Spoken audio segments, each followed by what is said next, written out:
One of those still being treated for their injuries is journalist Geoff Ho. Geoff was stabbed in the neck after using his martial arts skills to protect his friends from being attacked by the terrorists.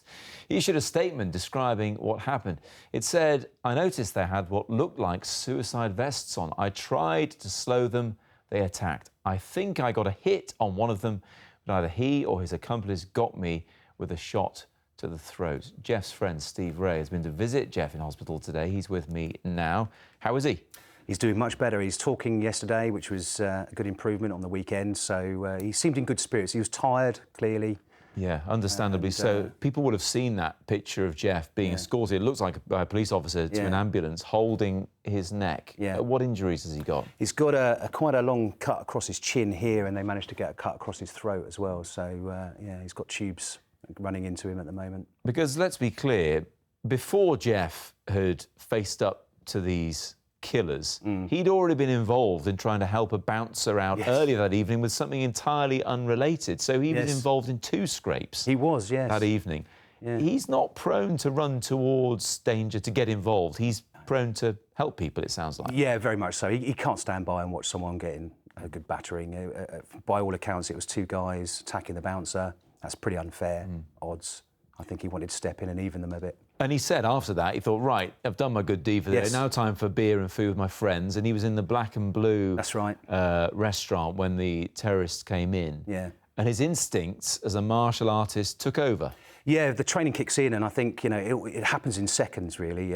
But I think his training helped him survive. Yeah. He managed to avoid the majority of the blade, which caught him across the neck. And his friend who was behind got caught on the face with superficial injuries. Yeah, thankfully nothing serious. Absolutely right. What kind of martial arts is it that you and Geoff practice? It's kung fu and kickboxing and self-defence, happily. And you train with each other? Yes, I'm one of the instructors at the club. So I met Geoff through the club when he came along as a student. So yeah, he's a very dedicated student, actually. Is he? His head down. Yeah, he is. Yeah.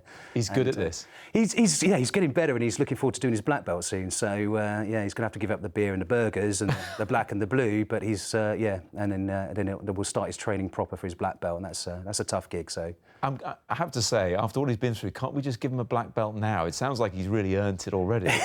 He's certainly earned it from a spirit perspective, a fighting spirit perspective, but I'm afraid, no, he's going to have to go through the mill like everybody else. And just he's looking forward to doing that too. I bet he is. Just briefly, Steve, it's obviously in some ways a great advert for what you do in terms of self-defence. Yeah, absolutely. I think you can't be 100% reliant on other people to protect you these days. I think even the most basic skills could be enough to save you from dying. I mean, Geoff's a good example of that.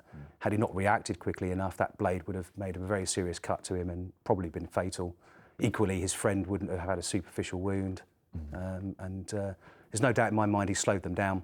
And there are people probably walking around today that you know, have benefited from that fact. He absolutely sounds like a hero. Really glad to hear that he is getting better, albeit slowly. Thank you so much indeed for coming in to talk about your friend, Geoff. No, more than welcome. Thanks, Steve.